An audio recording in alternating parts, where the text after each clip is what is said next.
This is Radio Free Cybertron, episode 659. Man, Toy Fair's almost here. I'm Brian Kilby. With me this week, we have Matt, Dawn, Diecast, Rob, Chris, and a young Jason Kirk. Sure? I'm not, actually. It's been, what, like 5 years? I mean, it's probably about 2 months, but you know, much like Emperor Palpatine, I returned to cries of meh. So, yeah. Yeah. See, I was gonna say you're back from your 5-year mission, but now I don't even think you deserve that. Yeah, I really don't after that. Also, I can't help but notice that whatever you're drinking out of makes it look you're having like swigs out of a big bottle of hand sanitizer, and like, you know, if you're wanting to like get some serious alcohol in you during the show, like I totally understand, that's fine, but you might want to. There's better choices. See the sick edition. Welcome to RFC. We're old. Yeah. So Jason, I'm physically fine, but mentally I'm a wreck. Jason, what have you been up to? Well, work. Yeah. Lots and lots of work. That's pretty much it. There's really there's really nothing else. We did a brief, like, my co-host on Pavikacy, David, did like an episode I appeared on for like the last 5 minutes of before the holidays. But other than that, I have not. This microphone has been off since pretty much the last time I was on the show. Is that a different microphone? Yeah, I put the RE320 away because I didn't want it just sitting out getting dusty if I'm not actually using it. So good point. Okay, cool. Yeah, actually, didn't you have that switched away the last time you were on? Probably, yeah. Because I think I remember a similar conversation then. Okay. Could be. My memory sucks. Yeah, well, having kids will do that too. It sucked before the kids. Got worse. Yep, that's true. Mm-hmm. Let's see here. What we got going on this week? We have Toy Fair live stream February 22nd, Saturday. Be there or be square. It's our biggest event all year. We love it. We love it so much. We bring in friends from all across the fandom, other shows, people we haven't talked to in a while, and we just chat about toys. And it's a lot of fun. We cover news as it comes in. But we just, it's just a great time to talk about new Transformers, whatever's going on. It's the most fun that we have all year, unless we're all together at a convention. And then maybe for some of us, it's still more fun than that. We love Toy Fair. That's coming up. Let's see here. What else? It's the end of the month. We're going to have our Patreon Q&A on the podcast today. So we have some questions from our patrons that'll be on. Speaking of, I posted the first episode of RFC Throwback, which is a new podcast or new old podcast that we're doing. It's sort of produced in the format of the original version of Radio Free Cybertron from like 20 years ago. But it's specifically like not... When we did the show like 20 years ago, there was very little news, very little new anything. So we basically had to just draw from like all of the fun stuff that, was out there that we knew, our creativity, and that's sort of what stuff up is basically what he's saying. Yeah, and it was a lot of fun. And the Throwback is a lot like that. And so content's evergreen. So if you're listening to it now, or you listen to it in 10 years, it should, it's going to be as useful now as it will be then. It's not a Patreon exclusive, but patrons get early access, and they actually get it 2 months in advance. So if you're interested in checking that out, I know, patreon.com/tfradio. And if you sign up during the show, of course, we will mention it. Let's see here. What else? Anything else coming up that I'm not thinking of? There's got to be something. Or are we just putting all our eggs into the Toy Fair basket? Well, actually, Winter Wonderfest happens like a week or maybe two before Toy Fair. I think it's February 8th. As I go to look at the calendar, that would probably be correct because that's a weekend. So Winter Wonderfest is not like Toy Fair. It happens over the course of like a day and a half in Japan. Public access, I think, is on Sunday only, so it'll be the 8th for us, but that's Sunday Japanese time. Hopefully, like, if they're going to have it anywhere, they will probably have some visualization of the Raiden project that they've been teasing since late 2019. Hopefully, we'll see that Armada Optimus again. I was just about to ask, We I was were just all about thinking, to ask yeah. if you thought we'd see that. Yeah, hopefully. I would like that to actually be a thing because that looked really nice, and it seriously is my favorite Optimus Prime design of the last 6 now almost years. Yeah, something like Mhm. that. Normally things start to leak from that like a day or two out. Haven't we gotten stuff out of that like as of Thursday sometimes? Which is like Friday morning like- there, right? I mean, I guess it's a possibility. Like, it's kind of the same thing. Like, sometimes we'll get SDCC stuff the night before because, like, there'll be vendors doing setup in the show area, and they will be tweeting what other people are doing, even though they probably shouldn't be. So, like, there's certainly the possibility of something like that happening, but, like, for the most part, I wouldn't expect to get any kind of substantive information until the weekend and the show's actually underway. Good use of Dengetsu Hobby might substantive. get an early look. There's possibilities, but for the most part, no. Yeah, that'll be good. We may actually see an item or two that it's happened where that might show up at Toy Fair, but it won't be like a big spoiler or anything. It shouldn't. Okay, what else? Anything else? Okay, did anybody get anything this week? I did. Okay. Okay.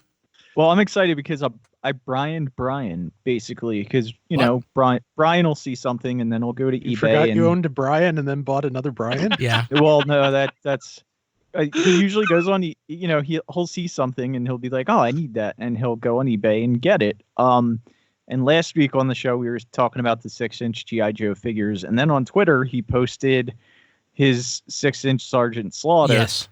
And I was like, and during the show I said I wanted a 6-inch Sergeant Slaughter, and it didn't even occur to me until I saw his picture that I could have one right now. So I went on eBay and I got my 6-inch Sergeant Slaughter that I said I wanted, that Brian posted a picture of, which made me jump on eBay and find it. So the difference So, is with yours thank and you. mine. So it's the same toy. I can't remember if your version is first or mine, but I went with a loose one because I didn't want to spend $30 on it. So I got it for like $10. Yeah, all Okay, this is yeah. die-cast. Mine has the hat, the glasses, and the The whistle. accessories are the same. So mine, he has blue pants and a white shirt. You have the camo version. Yeah. Yeah, I almost picked that one up too, but I'm gonna go with cheap and go loose. I didn't care if it was sealed or not. Well, I just wanted to have all the accessories, and it seemed like the only way to do that would be to get a sealed one. So it wasn't actually that bad. It was only $30 shipped. Yeah, it's more than I wanted to spend for it. So, but I wanted a 6-inch Sergeant Slaughter, so I got it. It's a nice little figure too. When you open it, I think you'll like it if you open it. Yeah. And then I also got. I have to reach under the desk for this one. The General Grant, which is the War Within Optimus Prime with the trailer add-on that becomes a really nice jetpack. I really like it. The only thing I don't like about it is there's this gap in his chest area right there that I feel like should close, and it doesn't. And then it's also very hard to open it to see the Matrix. And I've actually chipped the paint because I've been trying to open it with my finger, and of course the paint comes right off. I mean, other than that, it's really a great figure. But yeah, that whole Matrix gimmick doesn't work well. But definitely highly recommended it, especially if you want a War Within Optimus Prime, which I was lacking in my collection, unless you count the titanium. There's also the. Isn't there? No, I'm thinking of War for Cybertron. Yeah, there's not one, is there? There was a third party that did a Spark Toys. Spark Toys, but I never picked that one up. So It looks nice, I heard it was good. diecast. I hate myself for how much I like it. it is It is really nice. I'm not getting it, but I like it. I dig No, that. you should totally get it so that 6 months from now it'll be the subject for a future giveaway. Yeah. Like I have some other third-party stuff that I'm just teetering on the edge of throwing up as a giveaway. So close. I think And it's then kind of also- unkind of Diecast to say teetering on the edge of throwing up from the sound of how he's been Yeah. feeling lately. Yeah.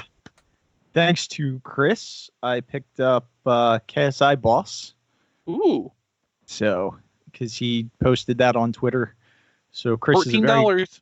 very good follow on Twitter if I you oughta want to do pick up that. cheap Transformers that you skipped the first time.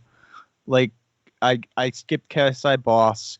I also skipped that movie Shockwave, the leader class Yeah. that just came out, and I think eventually, like maybe 5-6 months down the line, if that goes down to like $30, I'll probably pick that up too. But Yeah. I really Judging don't. by Dark of the Moon Megatron, they'll probably the discount will probably cap out around 35. But even that'd be a little bit better. Yeah, it's worth it, I think. And then I have to reciprocally thank Diecast for texting me this afternoon to let me know that the Earthrise Micromasters were orderable today on Amazon for retail price for early delivery. Yeah, I got to notice that mine will be here next week. Yeah, mine are supposed to be here Tuesday or Wednesday. Yeah. So awesome. Yeah. I have gone And then- like a dozen Targets to find those and nothing. Now I don't have to anymore. I also got. I have to say this quiet. I also got She-Hulk, which is the nickname for my wife when she gets mad. Oh, So it was a joke. I was like, "Look, I finally got a figure of you." And now you're hiding in this basement. Forever. What else is new? Yes. And then I've met Kim though. It's a valid comparison. the Wow. last thing I picked up was the Perfection series. I forget the names of these guys now. They're not on It's spot. Onslaught. though. Gyarados? Yeah, Onslaught.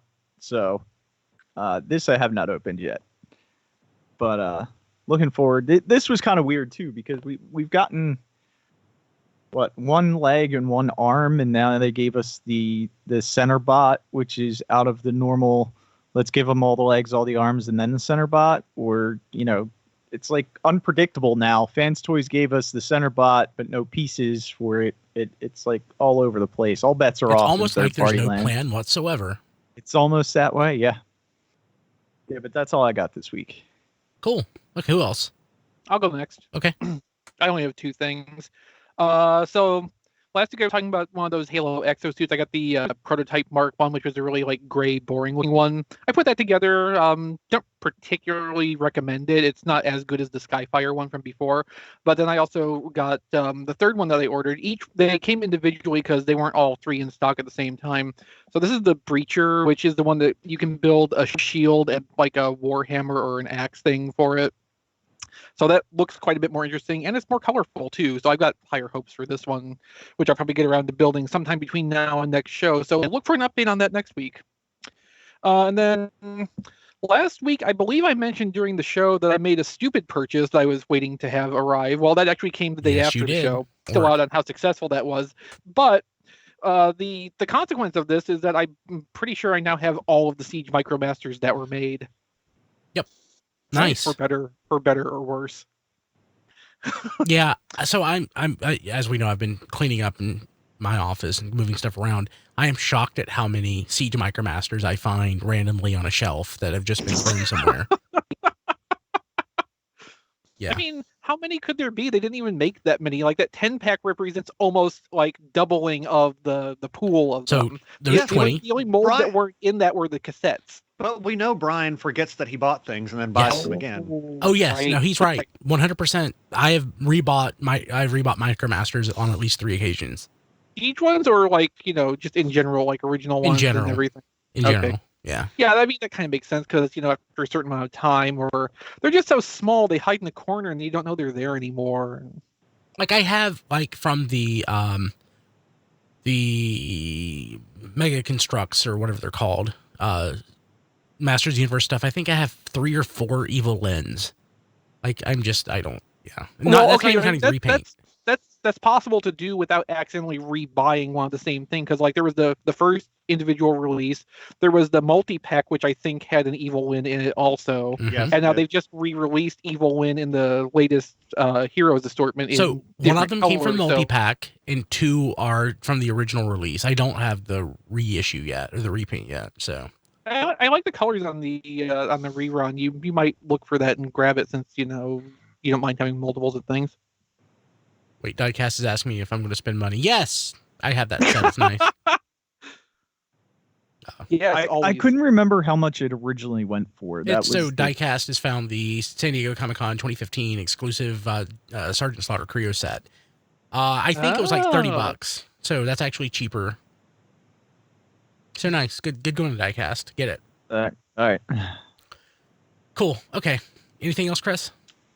Nope, that's it. Anybody else? Yes. What'd you get? So I got the X-Transbots Gravestone. Their cool. Motormaster. I like him. I don't like him as much as the individual cars. Like I think they're way better done. Diecast had this last week, and he said his the top ridge across his chest there doesn't sit quite to his liking, and I got to agree with him. Like I don't like the way his torso comes together, but once I got everything done, he looks absolutely fantastic. Like I'm overall super happy with the purchase. But of course, just Motormaster's design, they did the false cab for his feet, so the top of his shoulders is just the front of the cab as well. Oh. But Matt, as far as third party stuff goes, there was not a lot of folding small panels over, and I appreciate that greatly. So overall, I think they did a pretty good job with this, and I still can't form a Menasor because he didn't come with the trailer. Yeah, that's very sad. Well, Matt, when I was telling Diecast last week, did you see that U-shaped clip that's inside the torso? That's what I was talking about. That softer plastic that was pointed out that connects the torso to the legs. That is prone to stressing. So that's what I was talking about with him last week. Mine's not stressed, but it's not a very strong connection. Yeah, so, it's just got two little detents, and I mean the overall material is just too heavy for it. Yeah. So he's just gonna stand, straight up pretty much. But I mean, so that clip doesn't seem to be made of like nylon or something like that. Oh, it's a nylon like plastic. Yeah, it's got some flex to it, but yeah, it's soft. Odd that it would stress then. It was pointed out in the video review that I watched that it was a different kind of plastic than the surrounding plastic, and it was a little bit softer. We reviewed it, Don. Yeah. Go ahead and plug him. It was Bobby Skullface. Oh, we love Bobby. And he said that he had two really bad stress marks on the bottom of the clips because if that clip breaks, the whole top and bottom won't mash together, won't connect anymore, because that's the main connecting clip. So he was just worried about that. I do see a stress mark in there, but it's where a pin has gone through. It just looks like the hole wasn't quite big enough for the pin to go through, but it doesn't appear that it's anything that's going to be stressed a whole lot. So right. I think he's going to be fine. Yeah. I just didn't want y'all to not know that. Yeah. If it's nylon, that should not break anyway, even if it does bend a little bit. Although I'm surprised again it would be showing stress marks at all. Yeah. And it's not something I'm going to be transforming a whole lot or moving a whole lot. I'll just put them in a different pose every now and then. But how bad are the shoulder wings? The ones on the back. Is it as bad as it looks? I'm not crazy about it. Okay. But again, from the front, he looks good. I am very, very much looking forward to getting a G2 colors version. Because I actually have all of the cars in the G2 versions. I'm still missing 2 of the G1s.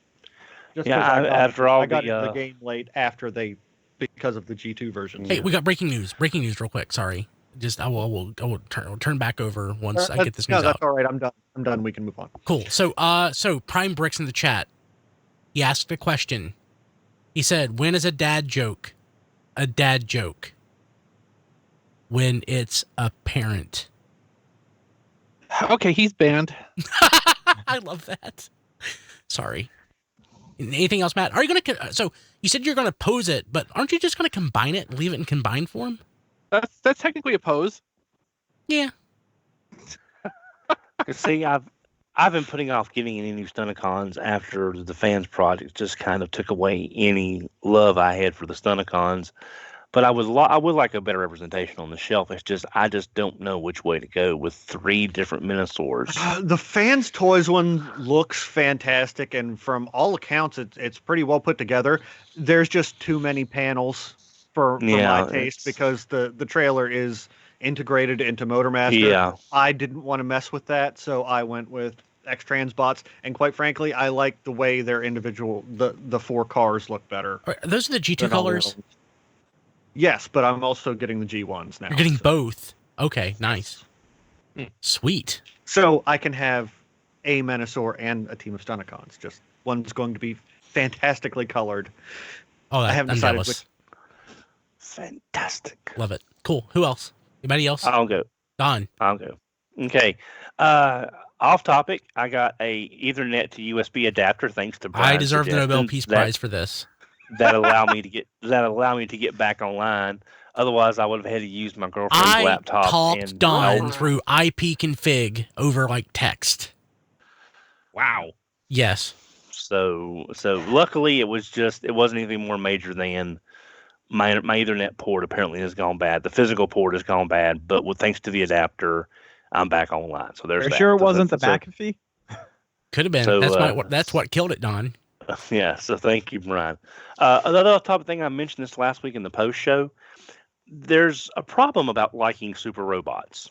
There's always cool super robots coming out from shows from the 60s, 70s, and 80s that you have no idea who they are, what the show was about, other than, damn, that's a cool looking robot. And I would make a terrible Green Lantern because I have no willpower. And I got... You're an Orange Lantern, Don. Yeah. Galactic Gale Baxinger. I know nothing about the series. I haven't done any real research yet. Who made but that? It is by Pose Plus Awaken Studios 2019. Is this like a 45th party or something? No. It's licensed like a Solid Shigoken. It's like Yamato that makes the Valkyries and other companies that make the other Robotech, like the Muspedia cycles and stuff. It's fully licensed. It's Pose Plus, which is akin to being a Super Robot Shigoken style series. It's one of those perfect transformation ones that includes all the covers. That when it's in combined mode, it's like they're motorbikes, and some of the wheel parts are covered. You can remove the main motorcycle's wheel and then apply a cover, so you get that perfect transformation kind of effect where it looks as close to the show as physically possible. What did your research find about this show or whatever it is? Oh no, I haven't done that. It just came the other day, so I really haven't done it. So you blew like $1,000 before doing your research. Welcome to my club. It wasn't that much, especially on a payment plan. But it's just a really cool. Did you affirm it? Super robot. I like that design. Yeah, it's cool. Yeah, I mean it's again, that's the trouble with liking super robots is there's so many out there from even before my time, because there was life before 1970. So again, it's just a really great looking robot. I can't really wait to.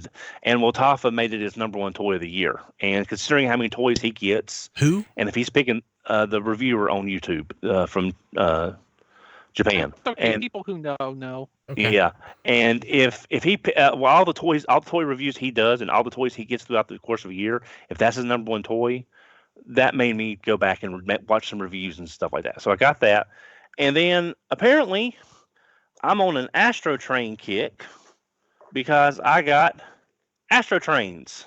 How much do you pay for the reissue? The $39.97. So okay. I got because my local Walmart only had 2, and I wasn't going to get it.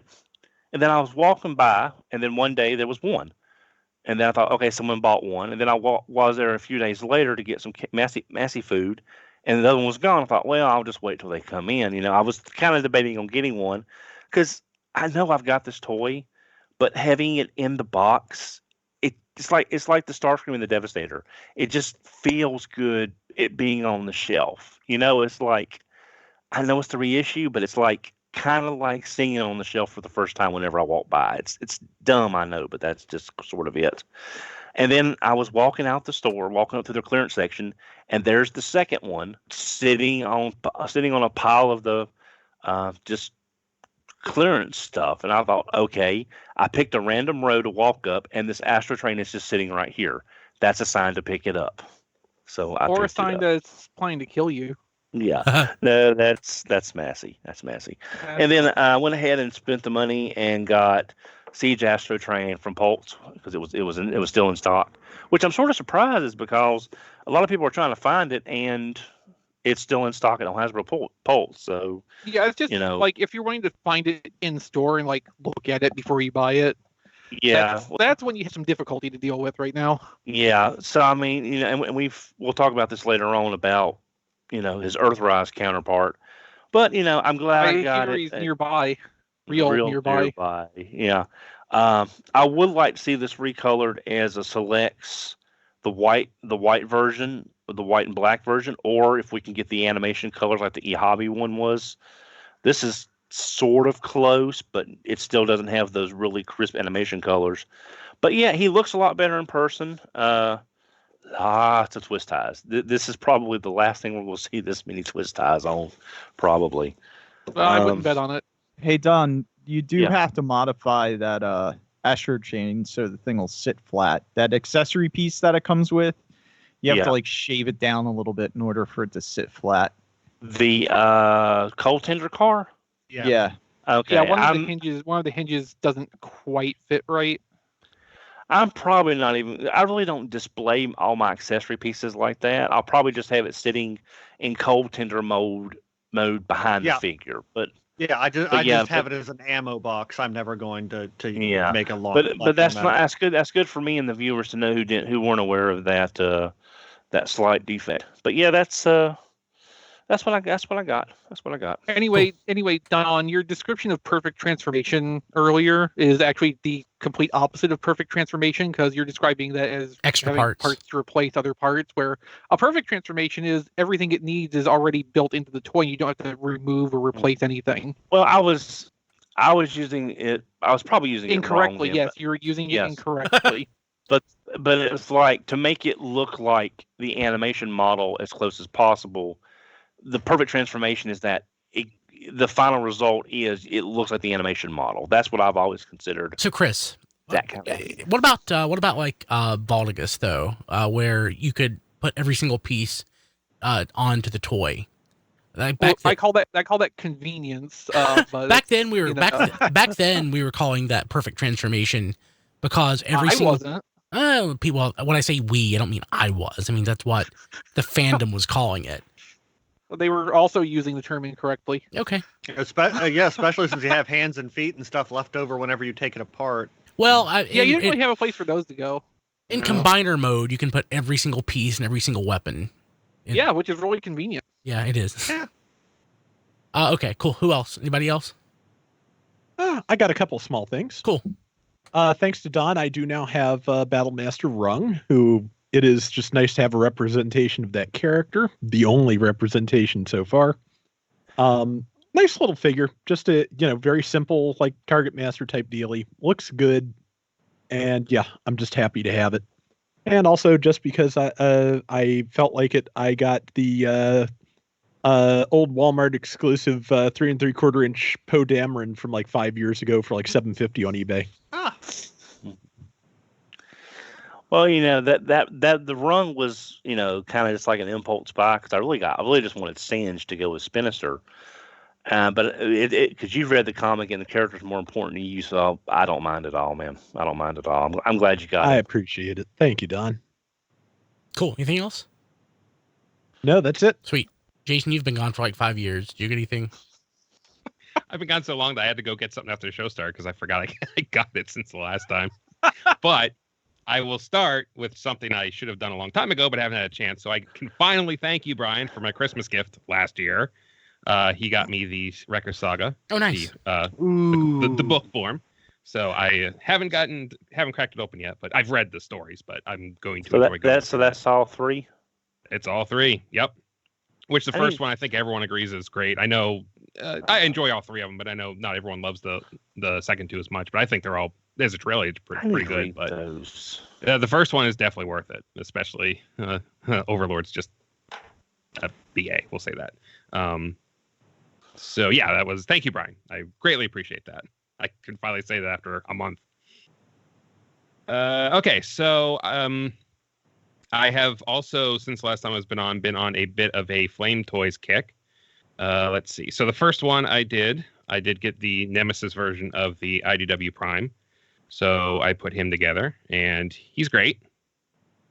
I like the Nemesis colors in that mold. And then the last two I did, they're kind of my 1A and 1B because I love them both equally. I have the Shattered Glass version of the Attack Mode Optimus, which is great. You can tell this is the third iteration of this kit because everything fits together. The first two aren't bad, but this one just fits together perfectly. And it even has a little extra detail, like on his faceplate. There's some extra stuff on it. It might even have a few extra stickers as well. But they painted like his calf parts and or not calf, but his shin parts and stuff, which they hadn't done any other versions of it. But it's very solid. It's great, and I love the colors on this thing. So, and of course, since it's Shattered Glass Optimus Prime, I have to reference it as my Akane Shinjo Optimus Prime. And Chris can attest to this one. I got IDW Megatron and put him together, and this thing looks amazing. I see you skipped the foil stickers for the chest. Yes, on your recommendation. Thank you very much. Good choice. Yeah. I do have to find myself a Gundam marker to fill that in at some point. Although I'd like to test on something else first. I don't want to destroy this the first time or anything. So I might go back and get like another version of one of these just to do some panel lining and stuff to try it. But yeah, just this guy sitting here, like I build him. He probably took about. It took 2 nights, about an hour and a half each night, so it's probably a good 3 hours it took me to build this guy. Yeah, that sounds about right. Yeah, but as he comes together, it's just so cool to see, like when the torso comes together and everything. It's just the whole thing's great. I love it. If either one of these two, if you haven't done a model kit and you're interested, I fully recommend either one of these two. This one retails for $40. He's $50. So.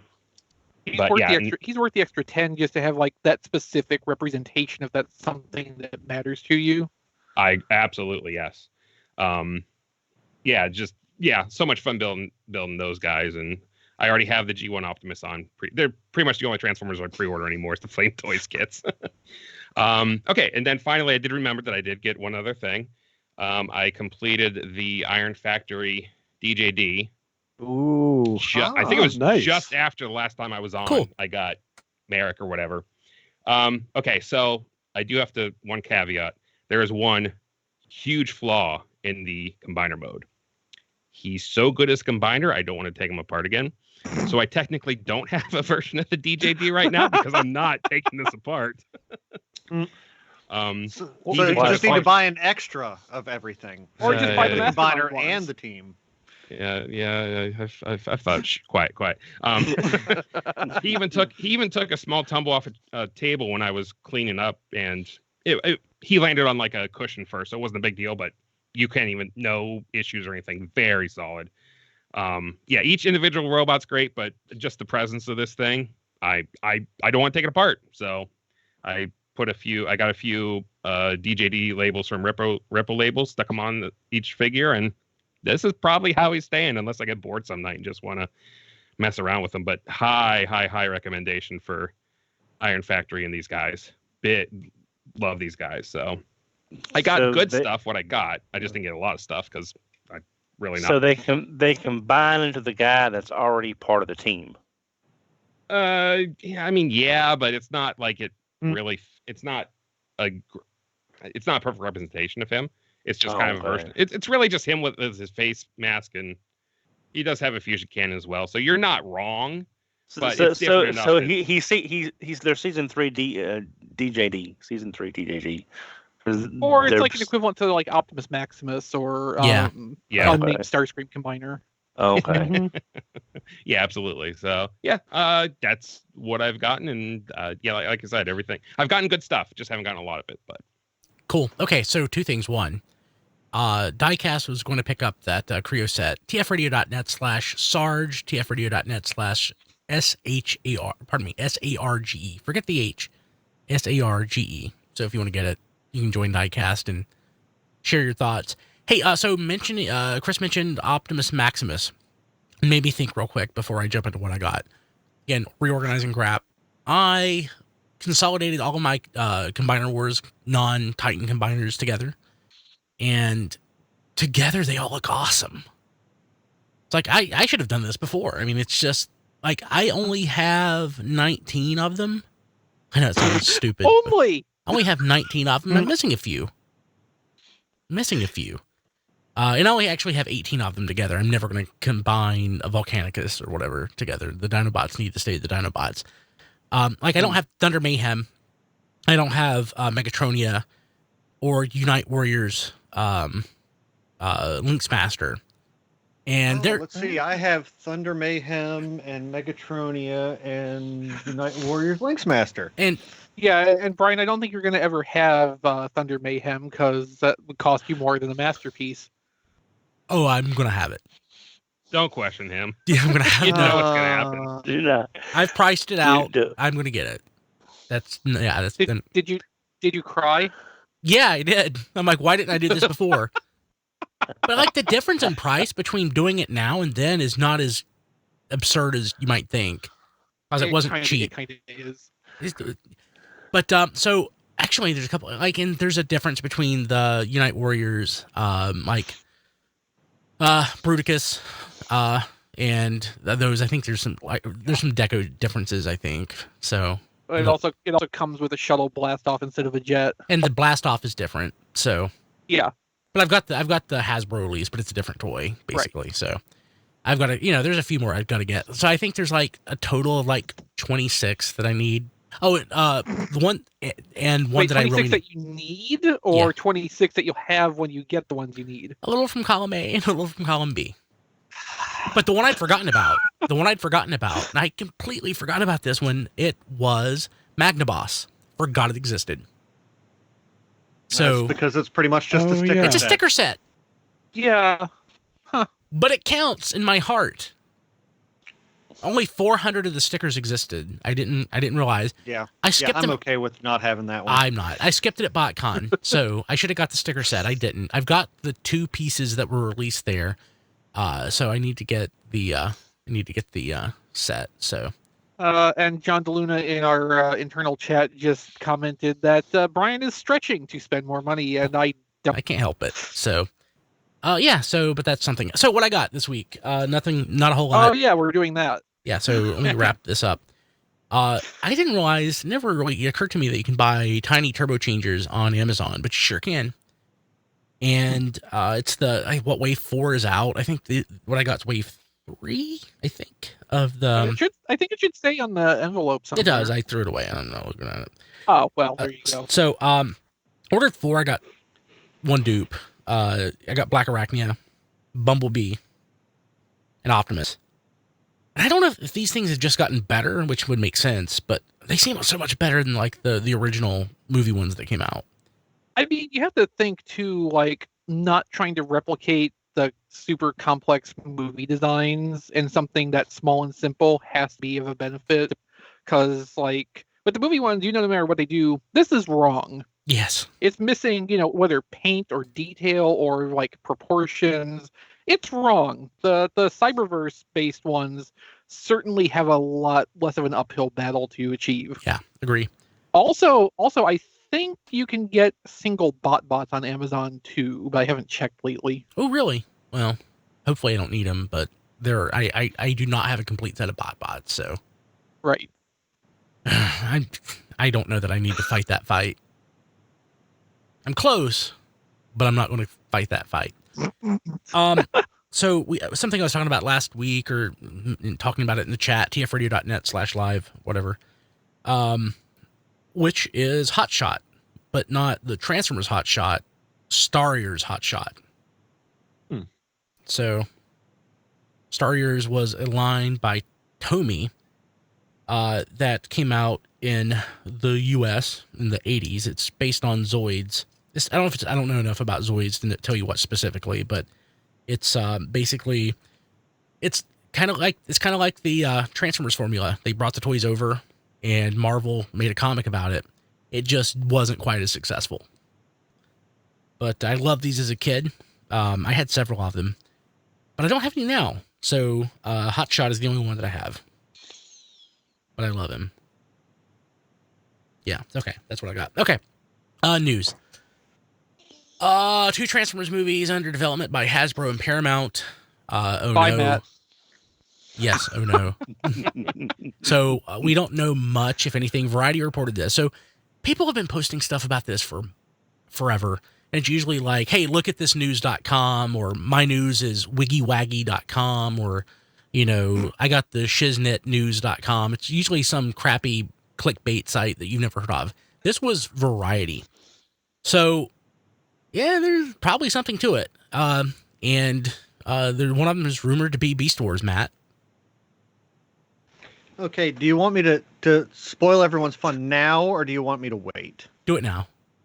Okay, so they're saying that there are 2 films in development. What that actually means is 1 film is going to be made. If that, yeah. Yep. So what you have is a bunch of studio executives, and they're going to see 2 scripts come at them. One, a property that they know that has made them money in the past, and another one is Beast Wars that they're not going to understand, and they're going to throw in the garbage. Pretty much. Didn't we have stick on our table later. Didn't we have like 11 movies under production before the last night came out? Something ridiculous number like that. I think it was actually more than that, but yeah. So like if we're going by that design model again, like starting with 2 scripts that they're going to Frankenstein's monster together into one output will at least probably have a better overall result. Oh wow. Maybe. So it'll be like Michael Bay's Transformers, 6 or 7? I don't know what we're even up to, but like with Beast. So there'll be literal crap. They'll like. Well, and the thing is, apparently at some point in the development of The Last Night, there were going to be Beast form Transformers, because like there's concept art of something that was probably going to be an Optimus Primal. I think there was like a snake robot and a couple other things. So like that was something that's already been thrown around a little bit, and almost certainly would have originated from someone in that writer's room trying to pitch a Beast Wars story for a movie. We just may be seeing the echoes of that coming back in some form. Yeah, I agree with Matt. It's not going to happen. No, it's not going to happen. Well, and even if it does, it's not going to be anything remotely close to what anyone who cares about Beast Wars would be looking for from one of these movies. Like, it's not going to happen regardless of how you interpret the phrase. It's not going to happen. Bumblebee is good in context of the Michael Bay movies. If Bumblebee is what we got first, I think we would be saying... We wouldn't have a franchise. Yeah, exactly. I think we'd be saying, what is this? This isn't what we want. So, yeah, and I love Beast Wars. I don't want a Beast Wars movie. I don't need another Transformers movie, to be honest with you. No, this is that monkey's paw again. Like, people are wishing for this, but they're not going to get what they want. It's like Marvel does a great job of making, their movies, but that's Marvel making their movies. I mean, and the thing even is after 22, they're getting pretty formulaic, though. Yeah, they're stale at this point. They're really like after Age of Ultron or Captain America: Civil War. Just like it was a spectacle, but I'm checked out at this point. There's no new there to that. I still enjoy them, and I'm interested in what's coming, but I've noticed that they're very formulaic at this point. Yeah, so it's news, but Variety reported it. So I was talking to somebody on Twitter about this, and they're like, well, what is this really? It's like, well, at least we know that they are actively working on Transformers. Whether, that's really more than we knew before we assumed it. But, writing a script, though, people write scripts all the time. So it's not like that's a huge investment for Paramount. But, hey, they're looking at it, so that's something. Maybe we'll get another movie. I mean, well, we'll probably get another movie if they've gotten to this point with it. Like, I think at this point, Paramount would have to go into severe financial trouble where they're cutting every non-essential project they possibly can before this movie project would go off the table entirely. But, that's also not outside the realm of possibility, actually. That's the way Paramount's been going. No, with Snake Eyes in production and a new Power Rangers movie on the way, I imagine they're going to try their cinematic universe again. So, I unironically would love Power Rangers to be part of a Transformers cinematic universe for the sheer absurdity of the sentence I just said. Yes. So, like, if you're throwing that out as like a negative against this, you failed, because that's just got me more excited for this whole idea. No, I want that too. I'm just not hopeful of how it's going to turn out. I'm excited at what I think they're trying. I'm just not getting my hopes up about now, its the other thing, success. The other thing I want to point out here is the writers who are involved at this point. One of them has only a few credits that I could find. One of which was that King Arthur movie from a couple years ago that everybody forgot existed because it bombed horribly. Yeah, so Variety, Hollywood Reporter, and Deadline were all really careful to pick and choose what past credits they presented for these writers to make this look as positive as possible. So for that writer I just mentioned, who I think was Joby Harold, they pointed to the Army of Darkness movie remake that has not even come out yet. There's an Army of Darkness remake? What? I think it's a remake. I don't know that much about it, but that's his writing credit. It's in post-production right now. That makes me sad. But there was the King Arthur movie that he actually has done previously out of 4 credits that I could find. The other writer, whose name I can't remember off the top of my head, unfortunately, so he did the Zodiac movie in 2007, which I think was generally well received. That's the Ted Cruz movie, right? Unfortunately, more recently than that, he did Amazing Spider-Man. Yeah. Amazing's not the bad. First one of those was not that bad. I think the directing is what made those movies bad more than the writing. Just go dig up these people's names. Go and look at their list of shame writing credits, and it's not the most positive situation we could be looking at here, unfortunately. Now they may surprise us. I'm not going to say this is doomed from the outset, but it's we could be getting a better situation here. They should get was it Christina Hodgson that wrote Bumblebee? Get her back to do one of these movies. Yeah, she did Guardians 2, I think. So. Oh, cool. Definitely Guardians 2 is my favorite Marvel movie. Definitely. Yeah. Well, now remember, one thing to look forward to is that if Paramount relaunches the all this stuff, that will eventually get the Star Trek animated Transformers crossover based on the IDW 4-part series in 10 to 15 years when they start looking for new stuff to adapt. I'd rather get the Ghostbusters one. Cool. Okay, so that's... I'd watch both, honestly. Yeah, you're not wrong. No. Okay, so Earthrise... So we're positive about this then, right? We're all just kind of like... Yes, I'm positive it's not going to happen. Yeah, I'm pretty sure. Right. So, yeah. Well, so in a perfect world, you may be surprised. I actually wish there would be a Transformers movie, a Beast Wars movie, but one directed by Jerry Bruckheimer. Oh... Because that would make me laugh. Yeah. Well, I tell you what, Matt. If the Beast Wars movie come out, I will pay to take you to see it. Yeah. Jerry Bruckheimer is the only person I can think of that makes worse movies than Michael Bay. So. My friend Kane paid for me to see the Power Rangers movie in 2017 when that came out, and that ended up being a good deal for both of us because I actually enjoyed it, contrary to my expectations. And he got me in to see the movie that he thought I wasn't going to see on protest. That was a good movie. Yeah, it was a lot better than I ever thought it had a right to be. I didn't think it was that good. Of course, then there was also the time that Gig Beetle, started to swear to send Rob to see what was it, Age of Extinction. I think it was last night actually. And either way you look at it, that turned out to be a loss for everybody. Cool. Okay, so... Yeah, pretty much. So last week, or the week before, we talked about the Hot Rod Patrol and another set, whatever it was, being found Military Patrol? Yeah, being found at Targets. Earthrise Micromasters, let's just say that. Yeah. Now, leader class toys have been discovered in Boise, Idaho, of all places. Oh, damn it. Yeah. And look, he has blue hands. But yeah, we knew already that it was going to be blue-handed. It's just getting other people to believe it, that was the problem. Also I blue was just eyes, so right? unsure what was going to happen. I was like, I'm waiting till I see it in package. There you go. Ding, ding, ding. So Yeah, so these were found at a Target in or near Boise, Idaho yesterday, as of when we're recording this. So, that's a thing that's in circulation now, apparently. So good luck. there's no kind of running change or anything with Astrotrain, right? Just the packaging. Just the packaging. Okay. Unless they fix that hinge, and we don't know. Yeah. Well, we're not going to find out about that anytime soon, I don't think. Yeah. Yep. And great, just what I want to do, spend another $50 on that toy just for a slightly better hinge and a snippet of a map printed on the inside of the packaging. Yeah. So on the package, there above the name, there's like some sort of symbol. What is that?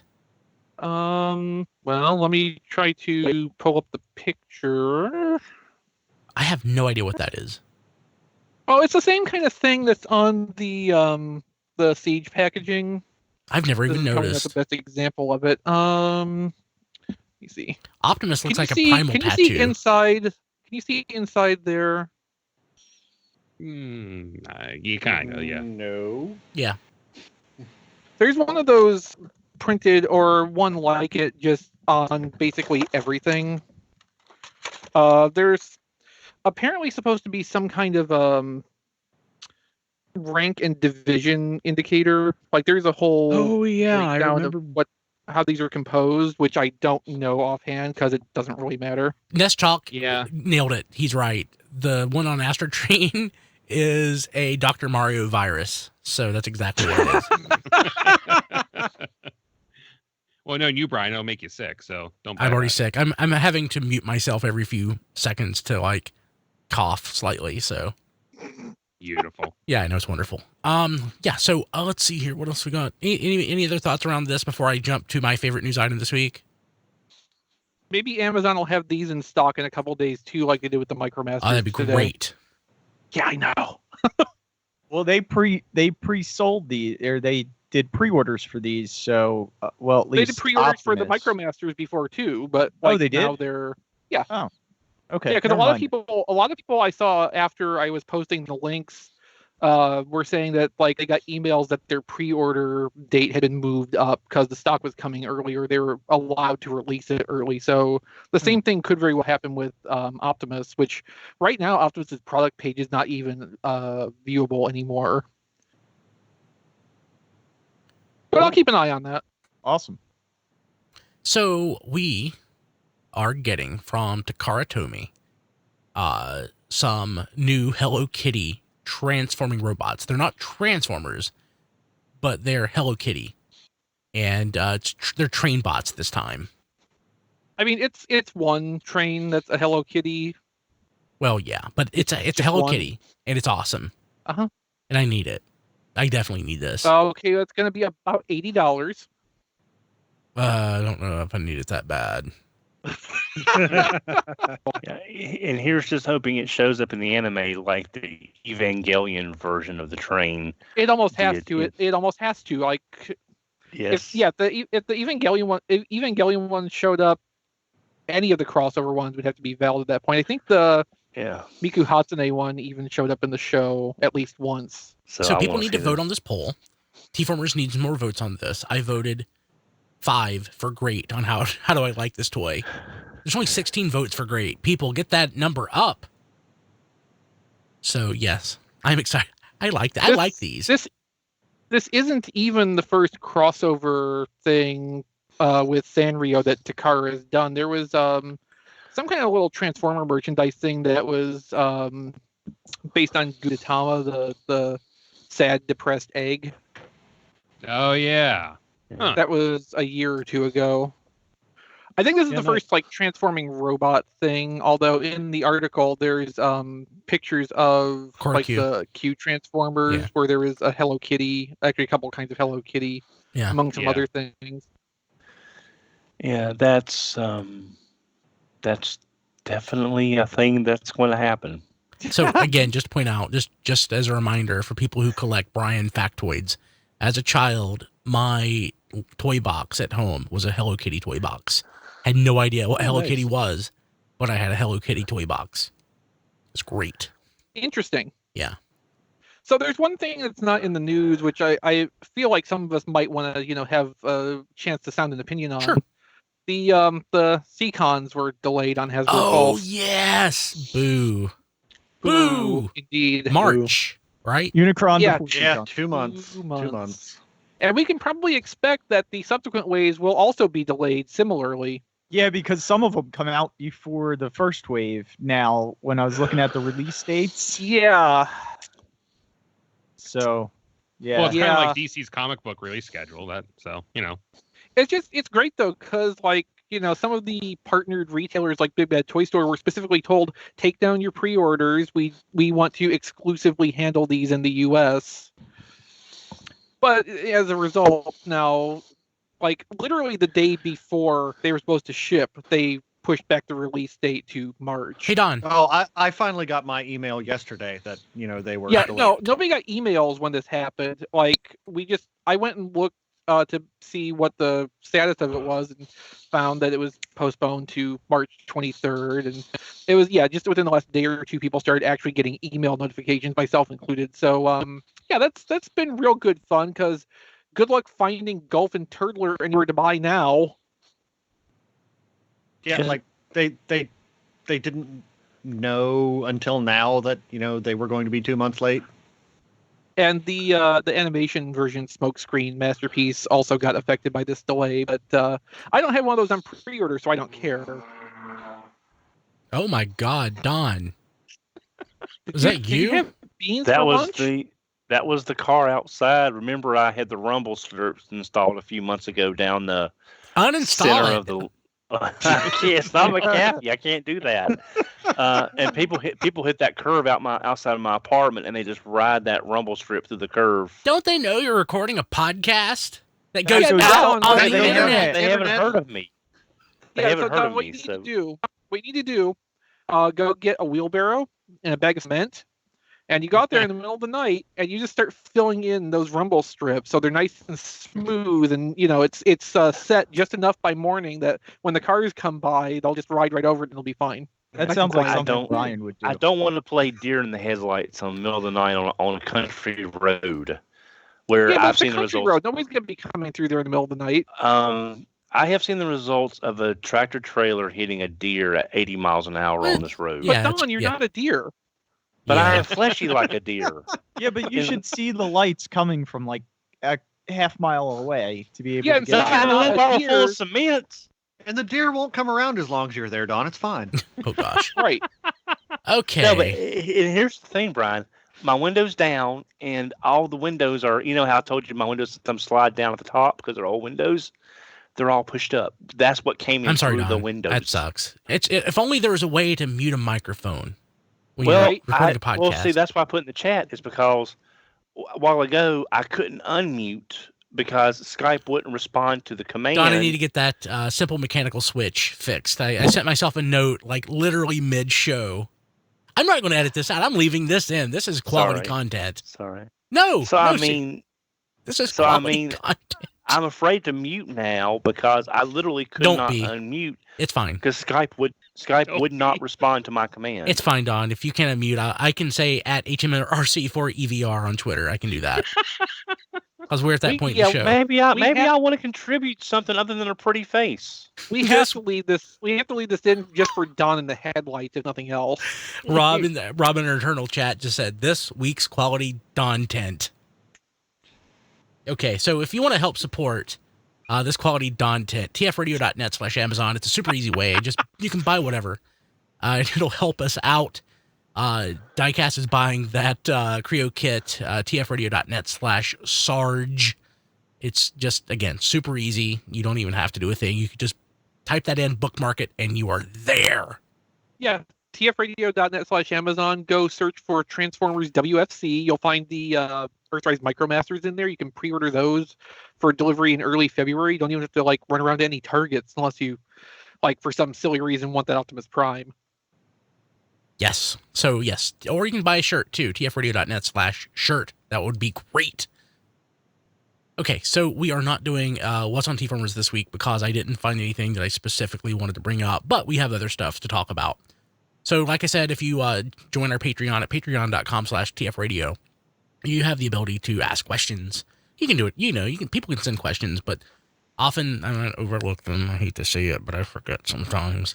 But we want to make sure that we give our patrons some, priority when it comes to questions. So we're going to answer a few. We're going to go through this real quick. Jason Hiley, have you ever considered leaving the fandom? If so, why? Has there ever been something that made you want to stop collecting only every week? Yeah. I did I have leave about the 20 fandom. minutes on this if you want. I did leave the fandom for a year in 2007. Sorry, you have to be more specific. I didn't even pay attention to Transformers for that period. So there was about a year there after that I didn't pay much attention. I still went to BotCon, but I didn't really buy anything. Actually, I think that BotCon might be the one that I didn't even go to anything other than just hang out in the lobby. I had a ticket, but I didn't do anything but hang out in the lobby. But yeah, that was just more outside stuff. Have I ever really wanted to leave the fandom because something happened? Not exactly. Nothing's happened so bad, but sometimes there's certain people I avoid in the fandom. Oh yes. Mm-hmm. Oh yes. I think that goes without saying. Overall, I find it a fairly positive, group to Yeah, I agree. associate myself with. So go ahead. Oh, just personally for me, I find, for one thing, I find the question, do you want to stop collecting and do you want to leave the fandom kind of separate things? I don't. Yes. I don't really feel like those are connected for me anymore. The fandom is me hanging out with you guys and the collecting is the collecting. And, sometimes I'll do one, sometimes I'll do the other, sometimes not. Yes. The prices make me want to stop collecting. Yes. Occasionally. Yeah. Now, sometimes I might want to get out of a segment. I've gotten out of third party. I'm honestly considering getting out of non-generations or Masterpiece.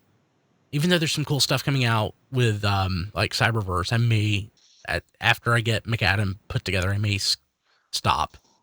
Yeah, I kind of dropped out of comics. That's good that you're sticking with and that's good that you're sticking with the most expensive things possible in your collecting. Right. Yeah, right. I think a lot of people are considering getting out of Masterpiece the way they've been coming out lately. The prices and the breakage issues. If there were more of them, I would be more inclined to do that. But with only a handful a year, yes. If current trends continue, yeah. I will get out of Masterpiece. Yeah. I still never open my Hound. I'm scared. Hound is fine. I'm scared of him. Hound is fine. Yeah. You just have to Matt told me to power through and just suck it up and turn his shoulder in or twist it in. You just have to pay attention to what you're doing. Yes, there's some thin parts on there, but I didn't have any problems with it. Brian didn't break it. I didn't break it. You should be fine. Yes. Okay, so Jason had a couple more questions. What's your favorite part of the fandom? Don, were you trying to answer the other one? Yeah. I was just saying that, I've not wanted to leave the fandom.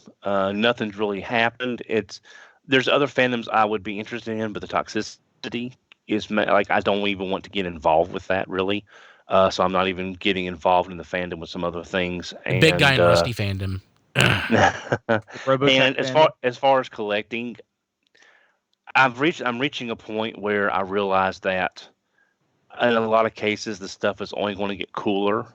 And with my age and my collection like it is, I'm getting closer to the point of realizing that, I'm never going to have, I really don't need all this. The younger folks are going to see these incredible figures coming out. And I'm just not going to be able to enjoy all the stuff unless I sell so much of my collection and then buy some of the new stuff just from a sheer amount of, I'll be 50 next year. Yeah, no matter how much you buy, there's always going to be a better version of something. Yeah, and it's like I can't. When is enough? Yeah. Yeah, so that's something I've been dealing with a lot in the back of my mind for recently. But yeah, that's That's my fault. It was a lot easier when there wasn't always something better coming out. When basically everything was in the past and anything in the future was new.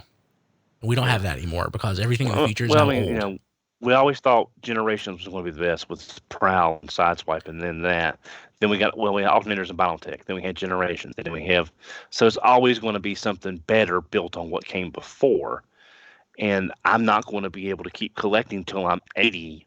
Yeah, you can. Transformers will probably wane again in the future like it did in the past. It's cyclical. Okay, so what's your favorite part of the fandom? What about collecting gives you the most satisfaction? I don't know that anything about collecting gives me satisfaction. Wow, it might be time to reevaluate some hobbies then. I think that making me collect is just, I don't know. I enjoy it, but I'm never satisfied is the problem. That's the thing about collecting. If you're ever satisfied, you stop. You're done. Yeah. Yeah, I have that same problem. Yeah, I mean, for me, the flame toy stuff, the fun of building it's the reason I'm doing those. I mean, you didn't see any Siege toys from me this week because I don't want them. I just don't. So Minister's so nice though. If he goes down on sale on Amazon, if any of you guys see that, let me know, because if he goes on sale on Amazon, I'll pick him up. But I don't want him for $20. I mean, I don't think it's any one part of everything that makes me more satisfied. It's just if my social interactions with the fans and my collecting is going well, I think everything plays a part in being me happy being a collector. But if there's like a lot of negatives, like back on AT&T when Beast Wars came out, the amount of negativity made me not enjoy being part of the fandom, because that was basically half. You know, they say knowing is half the battle. Well, your social part of being a collector and then your collecting part are about half and half to some degree. And if that balance is thrown off by a lot of toxicity or like what would happen with Beast Wars, you really can't enjoy that part. So, yeah, I think I'm gonna like cut this question up and answer it completely differently. I think like what gives you the most satisfaction out of being involved in the fandom is the amount of time I've spent here and the knowledge I've been able to accumulate through that, and how I have an outlet to express a lot of that stuff, and the understanding lets me help others to see things that they might not otherwise see. The toy detective things have a good shorthand for that, but it comes into play in a lot of ways, and it's not just like the toy stuff either. Like, I like being able to look at something, kind of understand what's going on, and then kind of decompress it and present that for others so that they can learn from it too. I kind of like it as sort of a, pass the knowledge on to who's going to be doing this 15 years from now on their overly long running podcast that makes them feel terrible about themselves when they realize that over half their life has been spent on it. That's where I get my satisfaction from.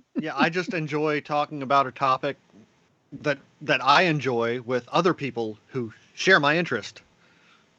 I guess that's a good answer too, if you want to go that way with it. Yeah. Yeah, I agree with Matt. Okay, so Jason's last question. We have a couple more questions in general. Okay, so do you ever think we'll get anything truly new in Transformers again? Something really out of left field like Beast Wars? No. What's the time frame? Because not anytime soon. I think I'm going to say yes. We got BotBots. Yeah, that's a good point. Yeah. BotBots is a side thing. Like over time, there's been things like BotBots, or I would even say Power Core Combiners or something like that. I don't think we're going to get anything that like changes the entire landscape. That's going to be new, but like in fits and spurts, yeah.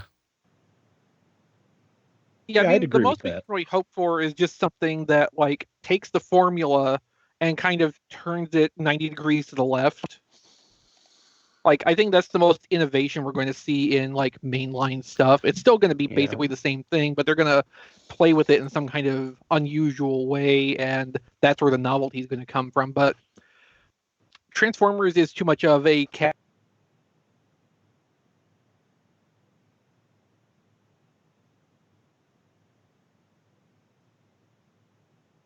Okay, do we freeze up? Another Hasbro's not going to acquire Jazzwares at some point and hand them Transformers to do with basically as they please, like they're kind of low key doing with G.I. Joe right now. It's we were hoping for Siege, the first wave of Siege, we would actually be getting some Cybertron figures like Box Wheeljack, Flat Bumblebee, Pointy Jazz, whatever the case may be. I love these adjectives. I want to see that on toy packaging. Flat Bumblebee. And we didn't. And we got basically just like I've said before, it was Kit with a Super Pursuit mode. It was the Earth mode with Greeble stuck all over it to make it look futuristic and all that kind of crap. So at best, I'm hoping for whatever after Earthrise, we get a little bit of Season 3, maybe some G2, maybe some Euro G1. Something like Chris was saying, a 90-degree tangent, but it's still going to be super close to what we've gotten off already, 84, 85, 86. Because see, back when Beast Wars began, they had nothing to lose at this point because G2 for all of its many accomplishments did not revitalize the brand. Beast Wars saved the brand from obscurity after that first 10-year run, but they don't have to take that kind of risk now. And a lot of people in the fandom wouldn't be except look at animated. I mean, animated wasn't that long ago, and it still wasn't that radical of a departure as what Beast Wars had been, but people were just slamming animated because of the style. But it was still closer in what we had to versus what Beast Wars was from what came before. Going back to that time, I think, Don, like to your point, though, I think the thing that really changed things was the movie. I don't think that, animated was different and awesome, but like as far as like something that would actually change like the game was the first movie. But that's true. But animated was great, but it certainly wasn't. I don't think the style was different, but I don't think it was like that different. Right. It wasn't. And if you'll excuse the expression, transformative to the brand. You're right. It wasn't, but it was awesome. Okay, go ahead. No, it was Chris's, at the time, it was Chris's 90-degree turn. It was still close enough to the base formula, but different enough to be an attention getter. Yep. Yeah. Okay. Any other thoughts before we move to the next question? Okay. This one is from somebody, the screen name is tfu.info. Not sure who that is. Name. So I wasn't going to answer this question on the show, but I think this could be fun if we do this as a group activity and answer on behalf of the podcast, not each other. So, I have my own answers. Darn it. F, marry, or kill your RFC co-hosts. Go. Kill all of you. Yes, Chris is definitely the kill. Merrily kill myself while the rest of you F yourselves. Okay, that's it. We're done. That's perfect. I was trying to figure out how to route an answer that way myself. Genius. But, yeah. John Triclops asks, what are the best and worst Encores and the best and worst e-hobby? Oh, well, I can tell you best Encore at this point easily is the blue big convoy that reproduces a Lucky Draw toy that you never would have had a chance to own before. Yeah. Best e-hobby was Sunstorm. Yes. The best e-hobby was Sunstorm? Yes. I can understand.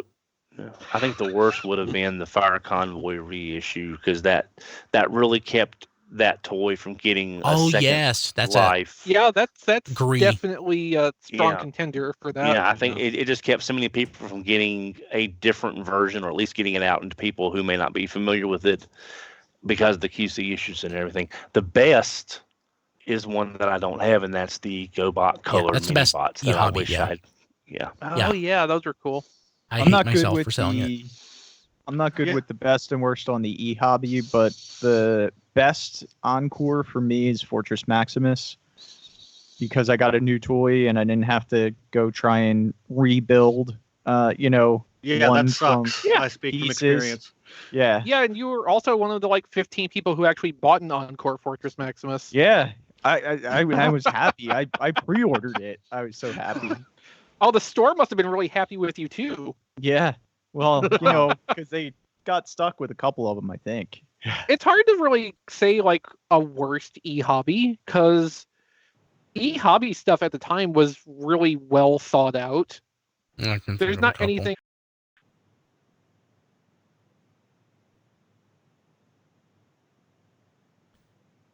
Frozen again.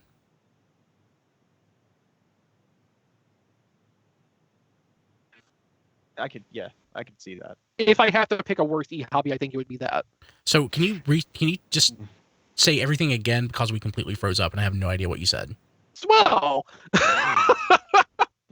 I have to pick a worst e-hobby, which I mean that's really hard to do because the e-hobby stuff was almost always really well thought out. Whoever was behind those choices and what Diaclone toys they were kind of porting forward as new characters really was firing on a lot of cylinders. But if I had to pick one as the worst, I would say probably the Skids reissues that were decoed as movie Skids and Mudflap. Oh, I didn't even remember that. Yes, that beats what I was thinking. Neither did I, but yeah, I agree with you now that you've said it. My pick for the Encores, though, like I said, e-hobby, my favorite was Sunstorm, but Encore, I got to go with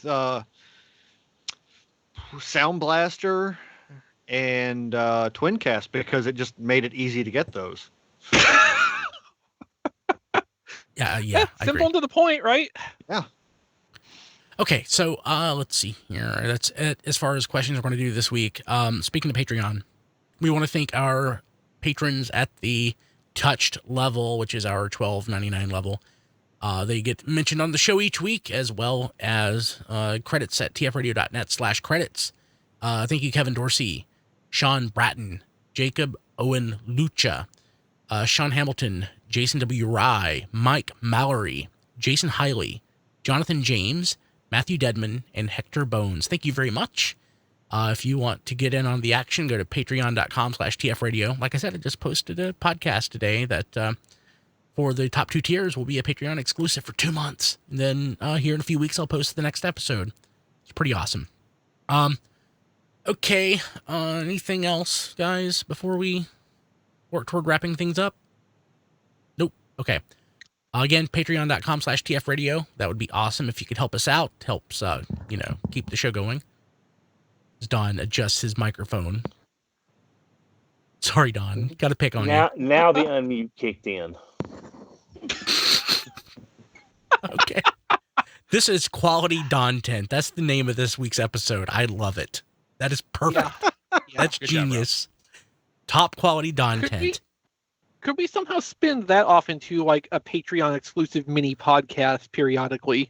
I would love it. Don, if you want to do a podcast that's like, maybe not it's a Don deal, but something like that, let's do it. Yeah. Well, Patreon reward. Patreon reward.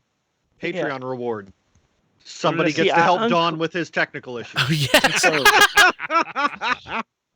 No one would want to do that. No, I'm saying somebody would want to do that. Yes, they would. Somebody would want to. I clicked the unmute thinking it would take a few seconds to go through because that's what's been doing the whole show. So I wanted to adjust my mic. And then it split seconds later, it unmutes while I'm moving it. It's like, a while ago, I tried to unmute and Skype wouldn't respond. And I had to drop the call and rejoin because I couldn't unmute myself. Don will get your simple mechanical switch fixed. Simple mechanical switch, This Skype, we hate you. Yeah, thank you, Skype, as we're obligated to say every 15 minutes. We are obligated every 15 minutes.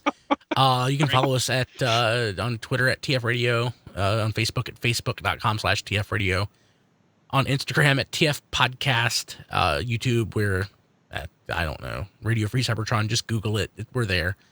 We have a Roku channel. I need to mention that more because I've spent so much time putting that together. You can go directly to your Roku account from tfradio.net/Roku, click the add button, and it will take you there. We also have a Fire TV app, which is at tfradio.net/Fire TV. Of course, you can just search for Radio Free Cybertron from your Amazon. I think our old Android app still pops up there. I thought I deleted it, but it may still show up. Don't install that. It works, but don't install it. We're on Apple Podcasts, Spotify, TuneIn, iHeartRadio, Stitcher, everywhere, as far as I know. Yeah. I'm personally on Twitter at bkilby and on the Instagrams at Brian Kilby. Don at HMRC for EVR. Now my mute done works. No, that's yep, that's it. I'm there. If you don't know by now, then you've not heard of me. Don, you've got a pretty good following going. You're popular on the Twitters. Yeah. I try. Jason, you're not yes, like Don, doing... you're very trying. Yes. No, he's not. Don, Jason, you're not doing anything at this point, are you? No, and I am the happiest person in the country right now, believe it or not. That's good. Yeah, no, I can believe it. I believe it. Yeah. Yep. Let's see here. Chris. Well, as Diecast mentioned earlier, you want to follow me personally on Twitter and get updates when Amazon has sales or new things in stock. You can find me on Twitter at ChrisRTXV. Also, I will, always occasionally be posting Star Trek, Babylon 5 stuff, food. If you like food, I talk about food sometimes. It's a lot like listening to the pre-show here, except it's in text and, 280 characters or less at a time. So it's actually quite a bit more obnoxious, except you don't have to hear me talk, which is usually a benefit, I find. For my photography-related work, of course, there is playwithphotography.com. I've got galleries there. I occasionally am able to put together, post a guide or other kind of articles about toys, photography, or toy photography. If you like the photographic work I do, or honestly anything I do, and you want to show some support or help me do more things, I have a Patreon at patreon.com/playwithphotos. You can contribute for as little as $2 per month. Of course, with higher tiers come more rewards. And I also occasionally post randomly photos on Twitter or Instagram. So it's instagram.com/playwithphotography or at playwithphotos on Twitter. And I think that's actually everything. So cool. Didn't forget anything this week. Rob. I'm on Twitter at Figure Reviewers if you want to talk about toys. I'm on there at Rob Flails if you feel like talking about video games. That is the official Twitter account of Flailthroughs, my YouTube channel, where I'm covering Gundam Battle Operation 2 for the PlayStation 4. Free-to-play Gundam game. I'm enjoying it quite a lot. Just got Blade Raider into my GBO2 clan this past week, which is good because we could use a few more, get some of those goals a little bit more easily. If you like what I do on Flailthroughs or just, have money that you do not need at the moment, patreon.com/flailthroughs is my Patreon for that. A couple of bucks you can request a video, and a few more bucks you can request 2 videos. Beyond that, tfradio.net/playlist, and you can see the YouTube stuff that Chris and I do for T-Formers on YouTube at T-Formers.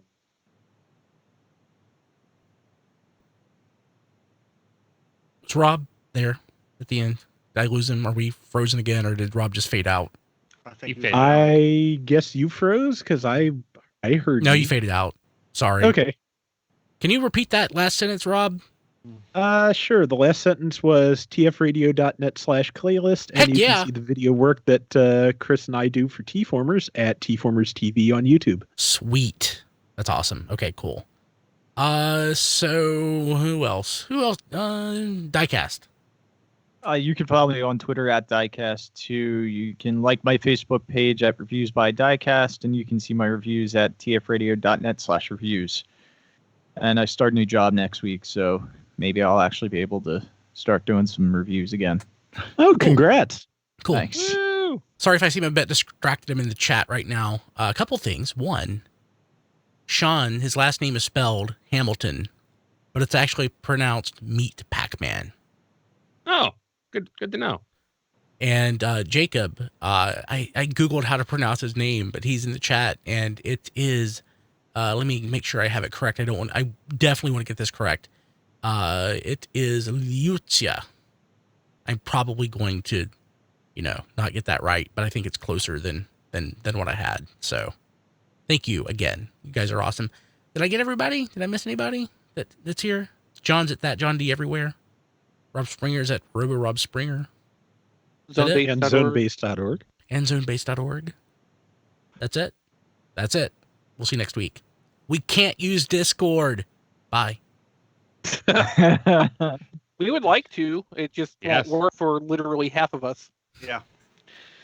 All right, I'm I was gonna go. explaining in the chat that Later, we tried Diecast. recording Take care. the most Take care. recent See ya. that one episode of Star Trek using Discord because of the multi-track recording process that's available there, and because of the internet slowness for me and Matt, that recording was terrible. And fortunately, I had a local backup running, which was tremendously better under the circumstances. Yeah. Or I that did episode would have not- been an entire loss. I did not have high hopes going into that. Yeah, I wish Well, we I could mean, use Discord. Discord just causes too much chaos. I don't actually even We- like that for recording audio. I don't like the way it works, but We used Discord and that recording thing for the leak cast for Power of the Primes, Yeah. and the results generally were better that time. But I think Discord has just quietly like upped their bandwidth needs Probably. since then. So Maybe it was just Scott's fault. I'm perfectly willing to accept that as the answer. Yes. I mean, we know he doesn't know how to use the mute button, so no. Oh God. When Don's nose was whistling, that was like, oh, I just wanted to crawl into my. Well, Yeah. I'm sorry, Brian. I kept trying to mute and unmute, but Skype wouldn't half respond to the clicks. I click it, and then literally 5 minutes later, it would finally mute or unmute. Don, I think it might be time to start shopping for a new computer. Yeah. 'Cause, like, you've had that one for some years now, and I think it's just kind of getting to the end of its useful lifespan. Actually- I only have these problems when it's with Skype.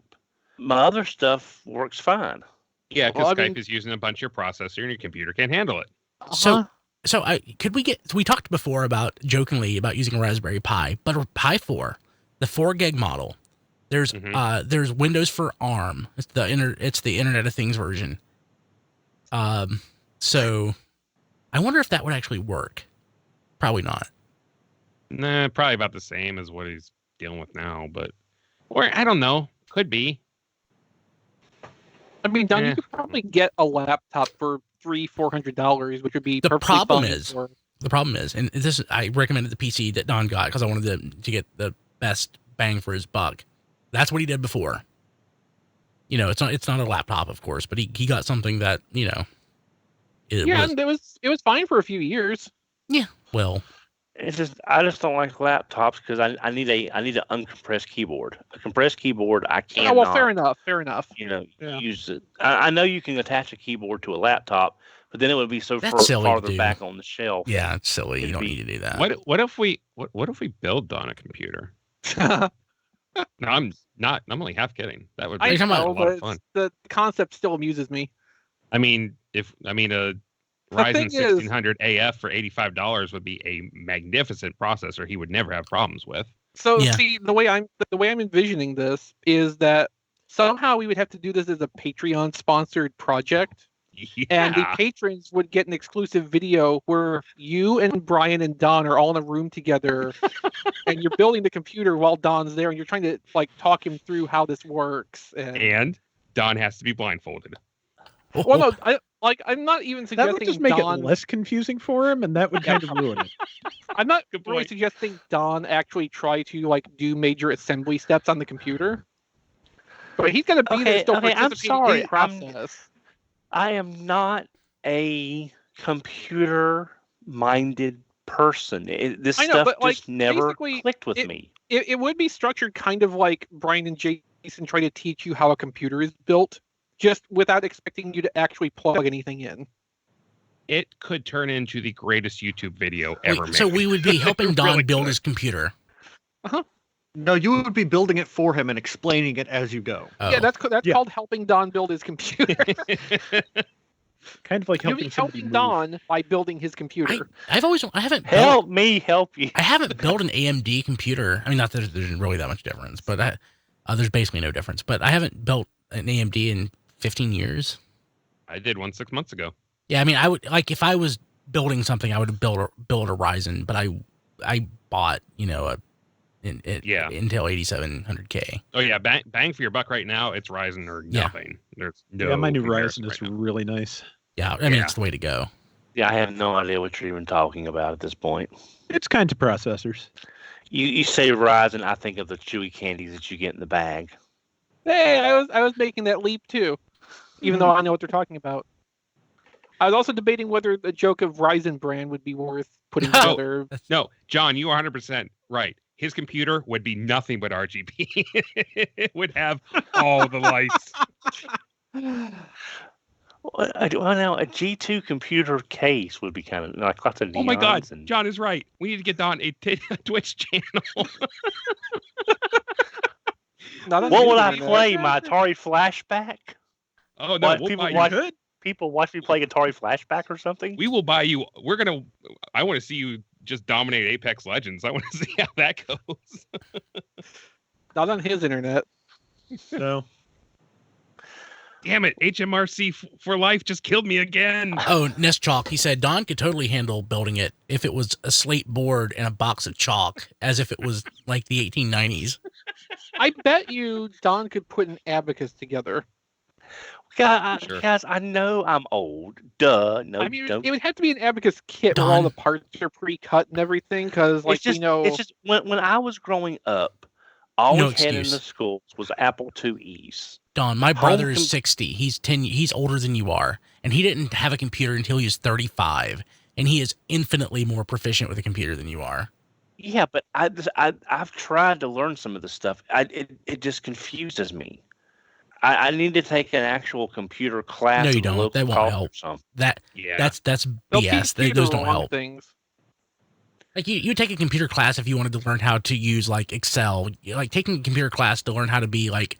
He doesn't need to learn how to use Excel. He already knows how to use Lotus 123. Yeah. Yep. I liked Lotus 123. It was intuitive and easy.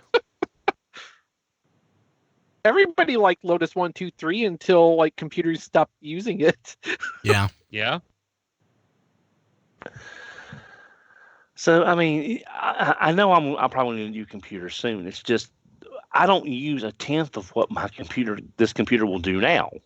Unfortunately, the 10th that you do use is Skype, which requires like 10 times more than what your computer can do at this point. I would pay to see Don. So John is saying Don learns pivot tables. I would pay to see Don do a VLOOKUP. What's a VLOOKUP? There you go. Exactly. Look, they're showing V on the TV. Look up. They're lizard people. So hey, real quick, who was it? Was it Crunson or Action Figure Expert? Lizard people. Somebody a while back in the chat asked what we thought of Picard. I thought it was okay. I haven't seen it. It's not what I wanted. Yeah, when I first saw it yet.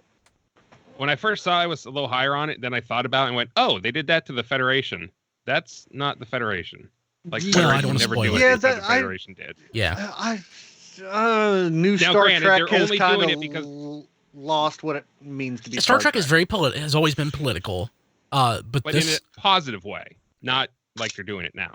Or subtle, sometimes. Yeah, sometimes subtle, sometimes not. Yeah. But it's yeah. It was of honor. Yeah. I mean, let's see if I can spoil it based on just what the commercials or whatever have shown. Yeah. Like Picard being in France is a little weird. I know that's going to change. But like it's definitely more French in this, which is weird. Yeah. I don't know. There's just Well, I mean, if you lived on his family's vineyard for 20 plus years, I mean, you went home for 20 years. Yeah, it's 400 years in the future, though. I'm sure as a culture, we'll all be more homogenized than we are now. Yeah. I mean, realistically speaking, 400 years in the future, we probably shouldn't even recognize the language. So there's that. 400 years. I mean, 400 years ago, you could plop down. I mean, it's Victorian English, but that's still modern English. Is it Victorian? Yeah, it's Victorian English. Yes, but recognizing the vocabulary in use and it's the same grammatical rules in English as well. Victorian as not Elizabethan. Pardon me, not Victorian. Elizabethan. It's the same grammatical rules. It's modern English. It's just the words are a little more highfalutin. Yeah, I don't think it would be as simple a thing as you're kind of presenting it as. I mean, we don't know.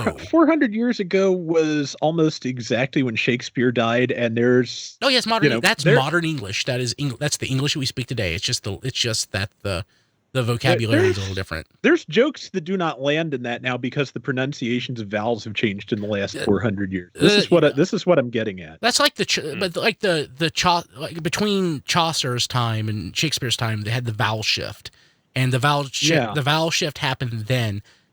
Most of them there have been vowels that have shifted since then, but it's still primarily it's the same thing. Primarily, I mean, obviously it's recognizable. It's recognizable to a very large degree, but there's been enough of a change that there's parts of it that just, again, don't quite work and don't quite land the way that they were meant to at the time. That's what I'm saying. I mean, Everybody, it's just because it is a TV show, everybody in Star Trek speaks perfect modern English, but even beyond that, it's more like, in my mind, it's more like not necessarily like how things are said, but the vocabulary. Things that we say computer.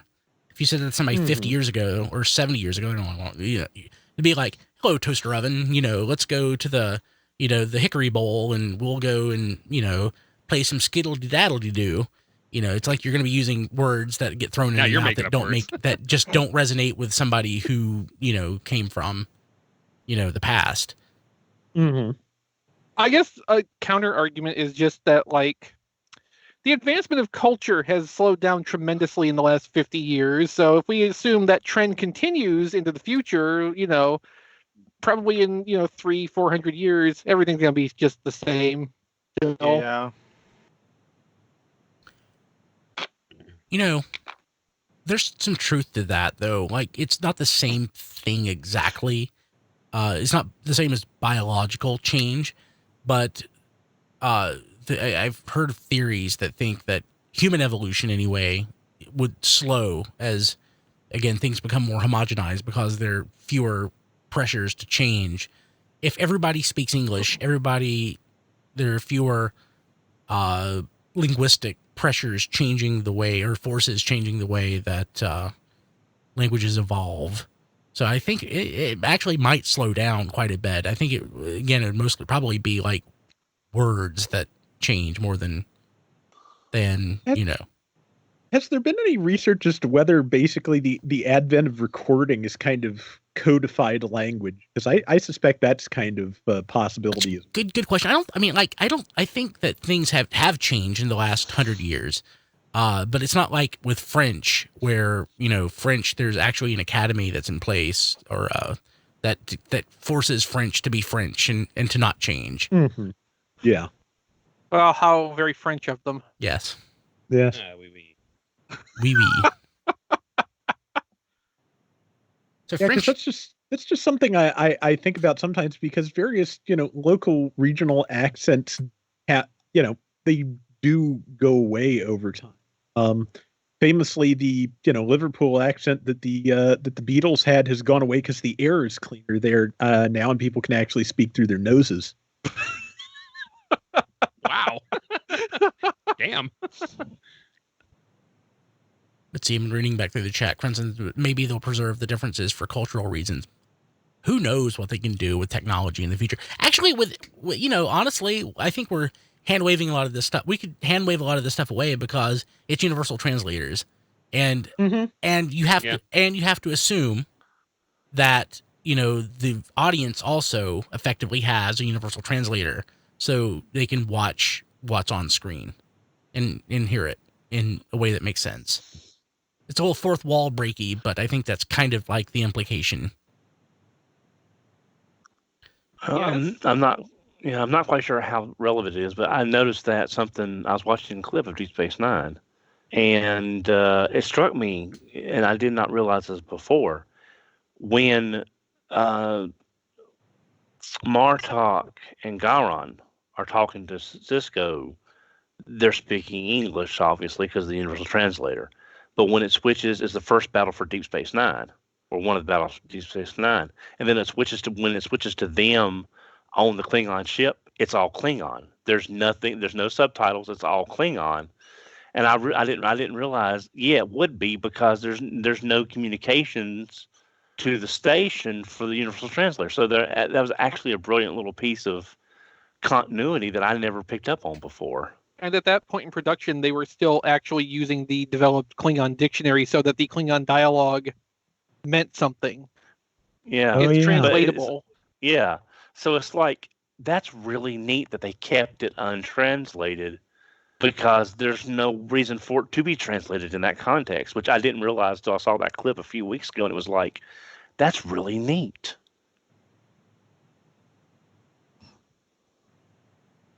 Sorry, that just seemed Nothing that to be just really sorry was. I just really just caught me off guard by that epiphany. It's like, that's a really great little piece of storytelling. Deep Space Nine did that a lot. Yeah, it's really good storytelling. Yeah. Except so I for didn't mean to. I Prophet didn't mean to throw the comment, but I'm saying that you were talking about language and stuff. It was just sort of struck me as like, as an outsider looking in, I wouldn't understand that language, even though I could a few minutes ago, because the context for me understanding it was taken away. Unfortunately, by the time Enterprise came around, there was, a chance to have more Klingon dialogue semi-regularly.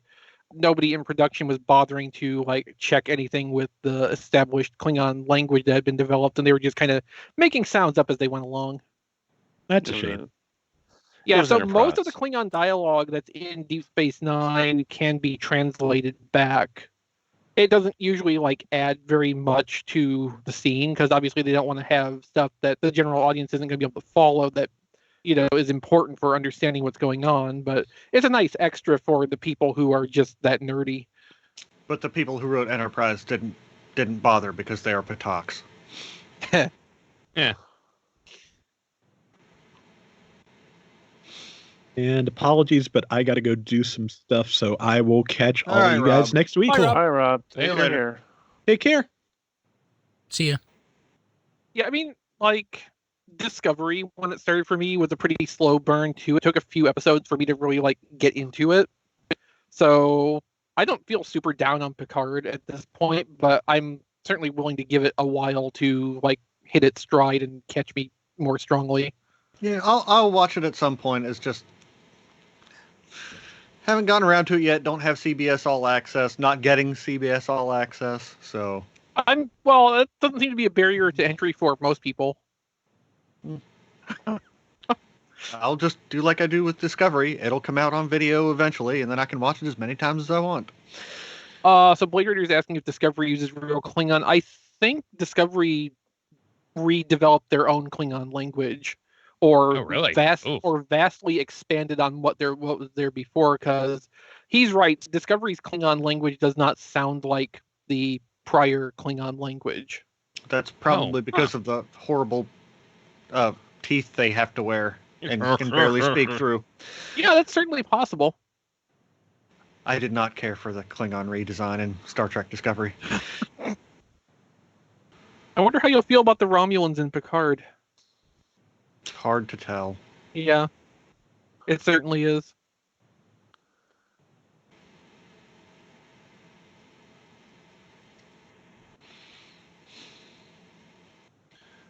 Sorry, So we're what talking were we about the talking likelihood about? of extraterrestrial life in the chat. Oh, so did they go on from the JJ verse? Was Romulus destroyed? Yes. Yes. They had the Yes, perfect that's still a thing that opportunity to happened. Just ignore that. That's a major reason of one of the problems I had. Dude, that. I'll admit, as much as I love Star Trek, I have never seen Nemesis start to finish. Don't. I know. It's just I've caught bits and pieces. So Romulus was destroyed in Nemesis. No. No. Is that when? No, that was J.J. Abrams. Oh, But wait. The destruction of the Romulan system didn't even ever get presented on the screen. It was just backstory that was added in for setting. Yeah, it was the 4-part countdown comic that came out before the JJ verse, which I actually have that. It's not terrible.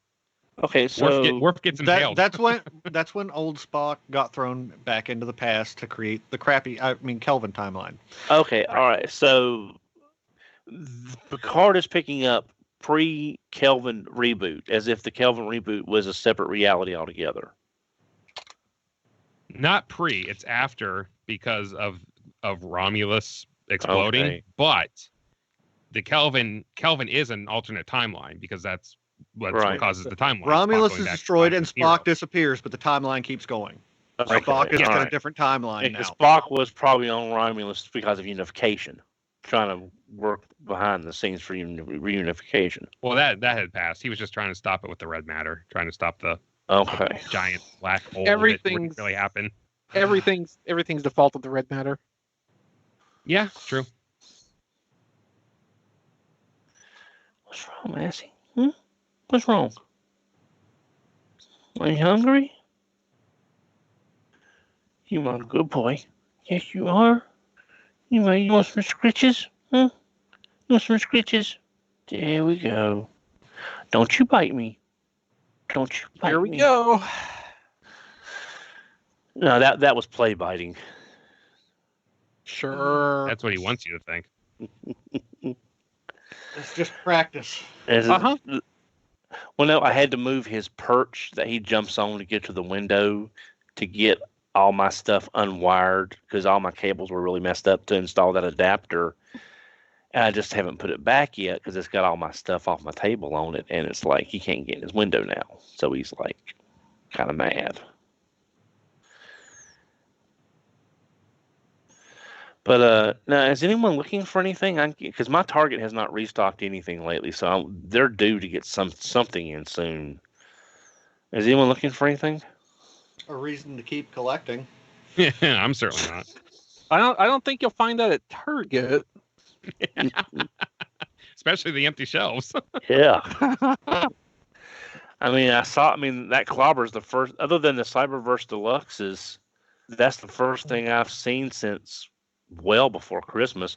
Oh, and they got the Marvel Legends the Gamerverse Spider-Man in. Yeah, I saw that a few times. Ballpark for me here, like, what would your cost be to ship a leader class toy to me? Well, they just went up on the rates again, or they are just getting ready to, because they told me about 2 weeks ago the rates were going up. I think she said the 21st, so it's probably already gone up, if I remember my dates right. Leader class toy, loose in the box. Well, with packaging. Huh? With packaging. With packaging. As close as you are, probably 10 to 12 being priority. Because generally, I mean, heck, I sent a first class package to South Carolina that was that Prime Wheeljack. First class, less than 13 ounces, was $561 to South Carolina. Let's see. First class. So I'm not even sure what it's going to cost. What a priority would cost you, because it's like I told Brian, I'm going to have to buy. And I saw that picture, Brian, you posted of the Sam's Club weighing scale and stuff. I'm gonna have to start like packing the stuff up before it sells and putting all the weights and the dimensions in, because guessing at these prices is costing me shipping money, and my margins are already razor thin to begin with. Mm-hmm. So I'm gonna have to buy that scale and start putting in dimensions and weights so the customer will see what the actual shipping would be. But that's gonna make it so high in some cases people aren't going to buy it, because other people sell in enough volume they can take a $4 or $5 hit on everything and still make it up somewhere else in volume, if nothing else. But I can't do that. Let's see. It looks like priority mail is going to start at $750 now. Yeah. What leader class were you looking for? Optimus Prime, of course. Oh, okay. Oh, yeah. Okay. On the outside chance that they would turn up their $12 for you to ship it is probably still cheaper than what I would pay in gas, and of course the time I would spend running all over Tennessee looking myself and quite possibly not finding anything. Yeah, well, I've wound up. That's when I was checking a while ago, was see if they were showing up online at Target. We all know shopping Target online is just like a black hole of suck. but there's nothing there. I've got to go into town tomorrow morning for a follow-up to my doctor's visit from a couple of weeks ago, so I'm gonna swing by Target because Thursday's a truck day. So I'm going to check and see if they got anything. Like I said, they've gotten in a few of the Marvel Legends. Hell, GameStop has more than Target. They've got the entire Fantastic Four wave. They had the new second wave of the Gundam Universe figures. The Death Scythe Hail. They had that one. Yeah, my smaller Walmart finally restocked all the Fantastic Four stuff, but still no Earthrise anywhere. Yeah. I checked both stores today, and I mean, if you want an impactor, I can hook you up. But Well, heck, my store just there's now plenty got of those. this. Well, I've not seen anything except Brunt, Refractor, Hound, and Red Alert at my local Walmart. We just got in the Crosshairs and Sinister Wave. We just got it in yesterday. The smaller Walmart, which oddly enough usually gets the stuff first, had 2 Refractors and a Barricade, more Megatrons and Thundercrackers than you can count. What the anniversary, the 35th Megatron or regular Megatron? Regular. It And- reshipped with Thundercracker. Oh, okay. 2 reissue. Boy, Matt's internet is getting tired. Oh, This is why frame Discord to won't freeze on. work. Astro Trains. So, Exhibit A, yes. No, the one with the battle damage. Wow, he's really far behind. And shop because and bigger Walmart. And then That's the at bigger least Walmart a minute just of lag. docked It sounds freaking like it. Impactor and Mirage. wait for Matt to catch up. Matt has ascended into a higher plane at this point. We may never talk to him again, except through the past. Anyway, next What? week's show should be entertaining because I made a stupid impulse purchase yesterday, which should be here What'd you in buy? time for Not gonna the tell us. show. Well, that would be spoiling. We're still streaming, aren't we? Yeah, we are. Oh, speaking of voices from the past, this is completely unrelated, but it's interesting. Did y'all see the article where they were able to recreate a mummy's vocal cords from this? Good night, Matt. Night, Night, Matt. Matt. If you can Take hear care, man. Bye, Matt. Yeah, Don. Yeah. Did you see it? The mummies are so well preserved because of the mummification process. They scanned the vocal cords and recreated them on a 3D printer, and they're able to make sound using this replica of what the person could have sounded like when they were alive. Could. 3,000 So, years so ago. does the mummy sound like Tony Danza? No, all they can do right now is like a Danny vowel DeVito, sound maybe? like. Yeah, that's all they can do right now is just getting the Gilbert technology to. I don't know. I'm just saying. To me, that's kind of fascinating that they're able to recreate a 3,000-year-old person's vocal cords, and And it's this just like could, Bobcat Goldthwait. yeah, this could be what this person sounded like before the dawn of Christianity, and it's just amazing to me as a concept. They say they hope to eventually get the technology where they can create full words, and we can hear the voice of the person speaking from the past because it's their vocal cords, so it'd be close to what they would probably sound like. I hope it's I like just thought- Fran Drescher. I'm not that impressed by it. It just seemed like that was just like really interesting to me.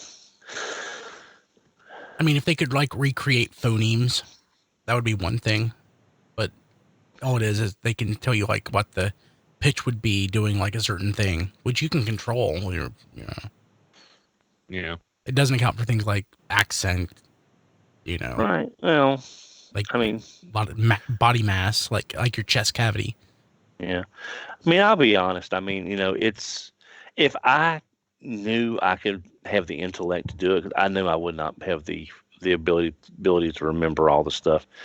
I would have loved to be an archaeologist, but Don, you could have been an archaeologist. no, I couldn't. I mean, I do Scrabble and feel stupid, and I'm using words that I know. Don, you could 'Cause- be an archaeologist in your own home. It belongs in a museum. No, I've got my girlfriend's laptop because I was using it to test. Girlfriend. Yes, and she has Scrabble on there. Go with it. Yeah, and I was playing Scrabble, and I was stuck. I could not find a word, any word was what I had, and I thought, okay, I'll use the hint option, and I used it, and I had to look up because the word that it gave me was no, the word that it gave me was the Hebrew adjective for something. I don't remember what it was. It's like I would have never known. It was a legitimate word in the Scrabble dictionary, but I would never have thought of that. And it's like, and every time I use the hint function, it's like words that I have no idea existed. And I thought I had at least a marginally decent vocabulary. Do you not have to like stick with English? Well, no. Apparently, a dictionary, as long as it's an actual legitimized word. There are 176,000 words in English. That's, there's a lot of words out there. But I mean, it's like it took C-S-I. That's Spanish. It took, it took the musical scales, do, re, mi, fa, so. It took those. And those aren't, I didn't think those would count as words, but they did. Do is do. Well, Re is ra, right? Or is R-E? R-E. I don't know what that is. That's not a thing then. So, but it took it though. But I used that and it took it because I thought RE said, okay, it won't take it. Why did the computer spell RE? Because that's a prefix. But it's not. It took it as the musical. Cause I looked it up. It took it as the musical scale note. It's like you have like Cheater's edition of Scrabble. It's legit. It says Milton Bradley on it. I don't know, but it makes me feel, it's like watching Jeopardy. It makes me feel stupid. Jeopardy, I can never get anything in Jeopardy. My mom was really well. See, my mom read a lot more than I. She read so much more than I ever did. I read a lot when I was younger, but she just read constantly, and her vocabulary was just. She could get a lot of stuff on Jeopardy, no problem. And I'm I remember one time we were watching a mystery movie, and there's this big scene, and the murderer confronts someone, but we don't know this person's the murderer yet, but the person knows the name of a painting that was just unveiled, and the mom knew the painting, what the actual real painting was. And it's like, I would not know what the painting is. And that person knowing that painting proved they were the murderer for some reason. I can't remember. And it's like, how did you know? And it's was like, the Mona Lisa on? No, it wasn't. I'm just saying it was like Mother with Child. It's a famous painting with Mother with Child. And she understood with that painting being there, the context. La Pietà? That's real. That's a series of sculptures, but yeah. So it's like, Mom, I thought I had a decent vocabulary, but God, Scrabble makes me feel stupid. Well, how are you at Pictionary?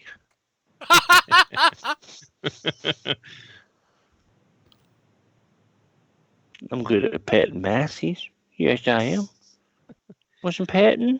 All right, I'm heading out. I work 2 jobs the next 2 days, so. Oh, boy. Okay, All people right, watching live, I think we're going to Jason, kill it. So we'll see you next week. Everybody take care. We love Bye, you. everyone live. Bye. Bye, everyone on the show. Bye, everyone. Bye, Jason. Take YouTube. care.